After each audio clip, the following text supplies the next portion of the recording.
Hey guys, today let's talk a little bit about Apple CarPlay and its wonderful features. First things first, we have to connect your smartphone to the vehicle. All we're going to do is go to your settings cog, come to Bluetooth and devices, and then make sure on your phone you're on your Bluetooth menu.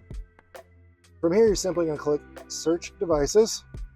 On your phone, select the device, and then you'll get a pairing code. Simply hit pair on the phone, OK on the screen, and then on your phone, you're going to hit Allow and OK to the prompts. Hit Yes to enable Apple CarPlay on the vehicle, and then you have Apple CarPlay. What Apple CarPlay does, it allows you to have all your GPS.